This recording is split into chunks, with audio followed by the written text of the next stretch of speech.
एसका teaching में आप लोग का स्वागत है। हम लोग फिजिक्स पढ़ रहे थे क्लास 10th का, जिसमें हम लोग विद्युत धारा चैप्टर पढ़ रहे थे। उसमें हम लोग 4 पार्ट तक हो चुका है। यदि आप लोग नहीं देखे हैं, पार्ट 1, पार्ट 2, पार्ट 3, पार्ट 4 तक वीडियो डाल चुके हैं। उसको आप लोग पहले एक बार देख लीजिए, इसके बाद फिर आगे 5वां वीडियो देखिएगा, ठीक है। हम लोग प्रतिरोध के बारे में जान रहे थे, प्रतिरोधक, उसके प्रतिरोध में जो है फिर प्रतिरोधकता के बारे में, उसको जो है श्रेणी क्रम 2 भागों में बांटा गया था, एक श्रेणी क्रम और दूसरा था समांतर क्रम। श्रेणी क्रम किसको कहते हैं उसके बारे में जान चुके थे, लेकिन एक बार फिर से देख लेते हैं। आर मतलब रेजिस्टेंस होता है, एस मतलब सीरीज, यानी रेजिस्टेंस जो है सीरीज में जुड़ा हुआ, तो R1 + R2 + R3, यहाँ पर जो है 3 गो प्रतिरोध यहाँ पर जुड़ा हुआ है। यहाँ पर देखिए, इसको सिद्ध करते हैं ये कैसे होता है, ठीक है। जिसके लिए यहाँ पर एक बैटरी लगा दिए हैं, 2 गो बैटरी इसमें लगा हुआ है। देखिए यहाँ पर इस तरह से इसको, यहाँ पर कोई भी तार में धारा चल गया, आई धारा चल गया है। यहाँ पर जो है किसी भी रेजिस्टेंस यहाँ पर लगा दिए हैं, एक रेजिस्टेंस यहाँ ए से बी तक की रेजिस्टेंस, फिर बी से सी दूसरा रेजिस्टेंस, सी से डी तीसरा रेजिस्टेंस, यानी 3 गो R1 R2 R3 को सिद्ध करना है। तो यहाँ पर 3 गो रेजिस्टेंस ले लिए, ठीक है। कहता है यहाँ पर देखिए क्या लिखा है, श्रेणी क्रम में विभव बढ़ जाता है, यानी लेकिन धारा नहीं बढ़ता। यानी कि यहाँ पर धारा देखिए आई बह रहा था, तो यहाँ पर भी आई धारा आई है ना, ठीक है। यहाँ पर एक स्विच लगा दिए हैं, यहाँ पर देख सकते हैं। अब यहाँ पर देखिए, लेकिन कहता है विभव बढ़ जाता है। विभव मतलब V1, यानी कि V जो है ना, विभवांतर जो है V1 इसका मान लिया, रजिस्टेंस R1 मान लिया, V1 मान लिया इसका, फिर इसका R2 का V2 मान लिया है, फिर इस तरह से विभव जो है R3 मान लिया है, ठीक है। अब यहाँ पर क्या लिखे हैं, मान लिया कि तीनों रोधकों से धारा I बह रहा है। आई देखिए यहाँ पर धारा बह रहा है, दोनों में तीनों से हो रही है। और प्रतिरोधक ए बी, प्रतिरोधक कौन कौन है, ए बी, बी सी और सी डी के सिरों के बीच विभवांतर V1 V2 V3, यानी V1 V2 और V3 बह रहा है। अतः ओम के नियम से, हम लोग जानते हैं ओम का नियम पढ़े हैं, V = IR, इसको सिद्ध कर चुके हैं। यदि आप लोग नहीं देखे हैं तो इसको देख लीजिएगा। ओम का नियम बहुत इंपॉर्टेंट है, क्लास 10th के लिए जो है आता ही एग्जाम में, बोर्ड एग्जाम में, इसलिए आप लोग अच्छे से देख लीजिएगा।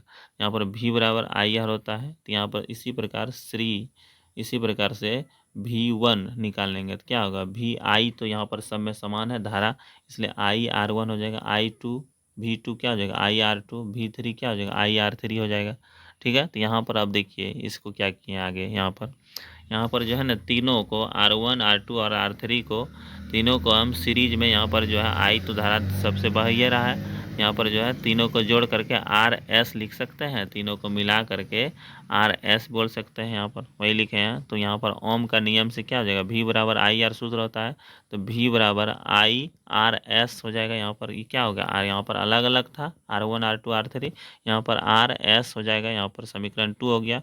यहाँ पर समीकरण 1 और 2 को ध्यान से देखिएगा, यहाँ पर जो है समीकरण 1 और 2 को, यहाँ पर समीकरण 1 एवं 2 को, यहाँ पर जो है ये तीनों जो है एक यहाँ पर मान लेंगे। यहाँ पर जो है समीकरण 1 और 2 से यहाँ पर क्या हो जाएगा, V = देखिए V जो है यहाँ पर है कि ना, V यहाँ पर V1, यहाँ पर क्या है IRS, दोनों का V बराबर है, तो यहाँ पर जो है बराबर हो गया, तो यहाँ पर इधर वाला भी बराबर हो जाएगा।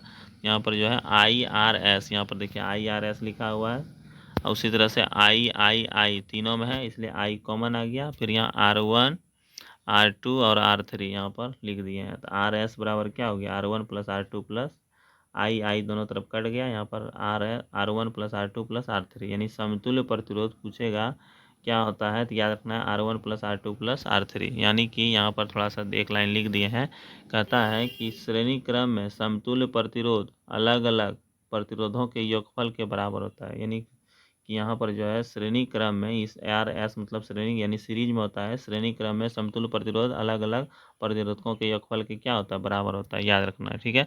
अब यहाँ पर हम लोग जो है,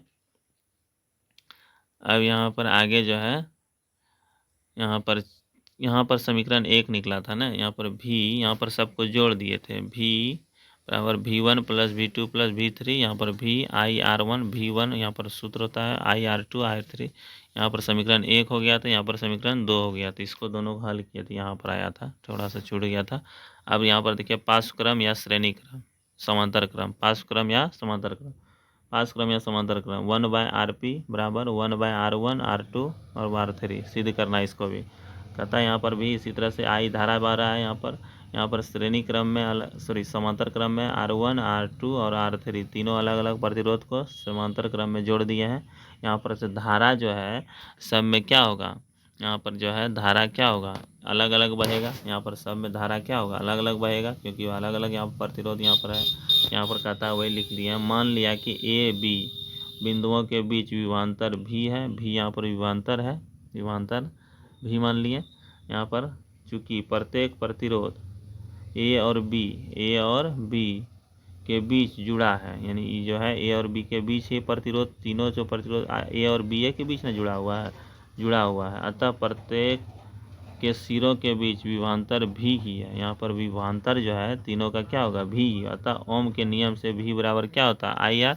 यहाँ पर भी बराबर आई आर, यहाँ पर सूत्र लगा दिए हैं। यहाँ पर देख सकते हैं भी बराबर आई आर। यहाँ पर आई बराबर क्या हो जाएगा, आई निकालेंगे तो भी बाय आर, I1 निकालेंगे तो भी बाय IR1, ठीक है। I2 निकालेंगे तो भी बाय R2, फिर I3 निकालेंगे भी बाय R3। इसी तरह से यहाँ पर जो है अब चित्र 2 से, यहाँ पर चित्र 1 में देख लिया, अब चित्र 2 में सबको मिला के इसको क्या लिख दिया, RP लिख सकते हैं। तो यहाँ पर सबको पैरेलल में जोड़ दिए, यहाँ पर RP लिख दिए हैं। इस तरह से जोड़ करके सबको यहीं से यहाँ पर चारों को, तीनों को जोड़ करके सीधा लिख दिए, इसको इसमें कन्वर्ट कर दिए, ठीक है।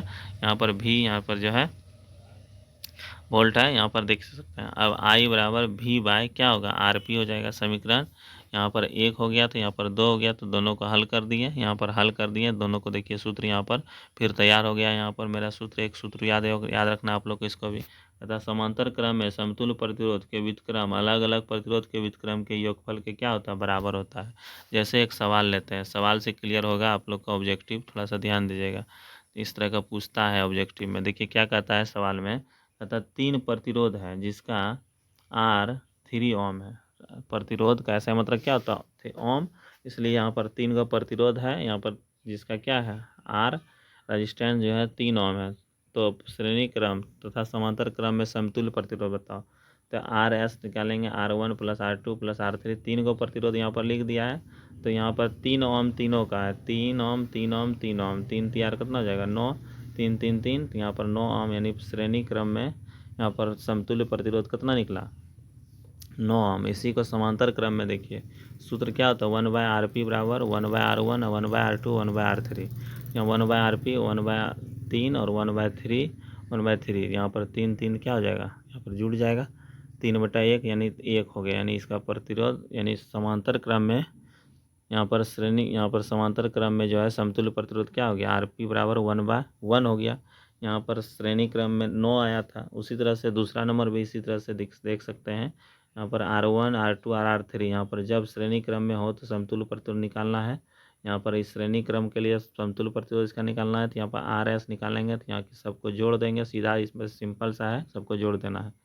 यहाँ 14 हो गया। इसी का अब जो है समांतर क्रम में निकालना है, तो क्या करेंगे, 1/RP 1/R2 लेंगे, सॉरी 1/2 और 1/4, फिर 1/8 लेंगे। इसको हल कीजिएगा, आप इसको पलटा दीजिएगा, क्योंकि यहाँ पर 1 करके ना इसको पलटाइएगा तब ना आंसर आएगा। तो यहाँ पर 1 करके लिखिएगा तो क्या होगा, 8/7 हो जाएगा, ठीक है। इस तरह के देख सकते हैं। अब देखिए अगला सवाल फिर इसी तरह का ले लिया है।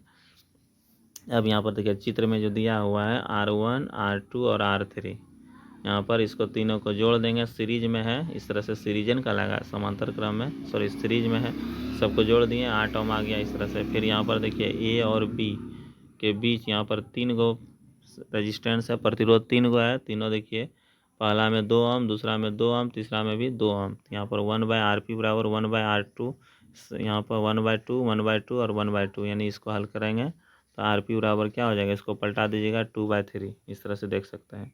अब अगला जो है 5वां नंबर सवाल देखिए, यहाँ पर 1/, यहाँ पर देखिए इसका 2 ओम, फिर यहाँ पर 2 ओम, फिर यहाँ पर 2 ओम, फिर यहाँ पर 2 ओम। इसका कहता है कि यहाँ पर निकालना है आप लोग को कि इसका समतुल्य प्रतिरोध निकालना है, ठीक है। तो यहाँ पर निकाल सकें।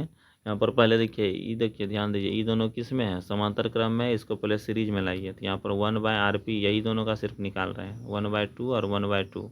यहाँ पर हल कीजिएगा कितना आ गया, RP बराबर 1। अब इसको देखिए सिंपल सा लिख सकते हैं इस तरह से। यहाँ पर इसको अब सीधा करके फिर यहाँ से इस तरह से, फिर यहाँ पर 1, इसका तो 1 निकल गया ये दोनों का, इसलिए यहाँ पर 1 लिख दिए हैं बीच में, और फिर इस तरह से। अब इसको RS निकाल देंगे, सीरीज में यहाँ पर दिख रहा है, इसलिए सीरीज में यहाँ पर निकाल देंगे तो कितना आएगा 5 ओम, इस तरह से। फिर इसी तरह से अगला नंबर सवाल है, इसी तरह से आप लोग भी फिर यहाँ पर ये तीनों समांतर क्रम में है, इसको जोड़ दीजिएगा समांतर क्रम में। पहले इसका प्रतिरोध कितना निकला, यहाँ पर 1/RP बराबर 1, इस तरह से फिर यहाँ पर इसको जोड़ करके हल हो गया यहाँ पर। अगला इसी तरह से सवाल है, आप लोग इसको एक बार ट्राई कीजिएगा, ठीक है। अब थोड़ा सा हम लोग जो है समांतर क्रम और श्रेणी क्रम में देख लेते हैं क्या कहता है। श्रेणी क्रम और समांतर क्रम, इसको बहुत इंपॉर्टेंट है एग्जाम के लिए, ठीक है। तो इसको देख लेते हैं क्या कहता है। कहता है श्रेणी क्रम यानी सीरीज में और समांतर क्रम यानी पैरेलल में, इसमें एक प्रतिरोध का दूसरा छोर दूसरे प्रतिरोध के पहले छोर से जुड़ा होता है। यानी कि श्रेणी क्रम में क्या कहता है, इसमें एक प्रतिरोध का दूसरा छोर और दूसरे प्रतिरोध के पहले छोर से जुड़ा हुआ रहता है। यानी कि जैसे कि मान लीजिए इस तरह का एक प्रतिरोध है, फिर दूसरा प्रतिरोध मान लीजिए इस तरह से है, तो यहाँ पर दूसरा प्रतिरोध हो गया, यहाँ पर पहला कहता है ए, यहाँ पर मान लीजिए बी है, यहाँ पर मान लीजिए सी है। तो क्या कहता है, इसमें एक प्रतिरोध का दूसरा छोर, एक प्रतिरोध इसको मान लीजिए R1 और मान लीजिए R2 है, ठीक है। एक प्रतिरोध का दूसरा छोर, यहाँ पर इसका दूसरा छोर हुआ। अब दूसरे प्रतिरोध का पहला छोर, दूसरा प्रतिरोध यहाँ पर देखिए पहला छोर, इसका पहला छोर, ये दोनों क्या हुआ, जुड़ा हुआ है एक ना, वही कहता है जुड़ा होता है। इसमें सभी प्रतिरोध एक ही दो बिंदु से जुड़ा होता है। इसमें क्या होता है, एक ही बिंदु से जुड़ा हुआ होता है, ऐसे करके दिया रहता है। फिर इस तरह से ऊपर में इस तरह से दे देता है, देख सकते हैं। फिर इस तरह से नीचे करके इस तरह से, यहाँ पर देखिए ए बिंदु मान लीजिए और नीचे में यहाँ पर बी बिंदु मान लीजिए, यही दोनों से जुड़ा हुआ रहता है इसमें। तो पहला याद रखना है, इसमें एक प्रतिरोध दूसरा छोर और दूसरे प्रतिरोध को पहले छोर से जुड़ा होता है। इसमें सभी प्रतिरोध एक ही यानी कि छोर से जुड़ा होता है। इसमें सभी प्रतिरोधकों के से समान धारा बहता है, यानी कि इसमें आई जो है धारा जो बहता है समान होता है। इसमें सभी प्रतिरोधकों से अलग अलग धारा बहता है, याद रखना इसको अंतर। इसमें सभी प्रतिरोध का विभवांतर भिन्न भिन्न होता है, इसमें सभी प्रतिरोधकों का विभवांतर समान होता है, ठीक है, याद रखना। अगला कहता है इसमें एक प्रतिरोधकों को हटा देने से परिपथ से धारा बंद हो जाएगा, ठीक है। इसमें एगो यदि हटा देंगे तो यहाँ पर धारा क्या हो जाएगा, बंद हो जाएगा। लेकिन इसमें एक प्रतिरोध को परिपथ से हटाने पर परिपथ से धारा बंद नहीं होगा, बहते रहता है।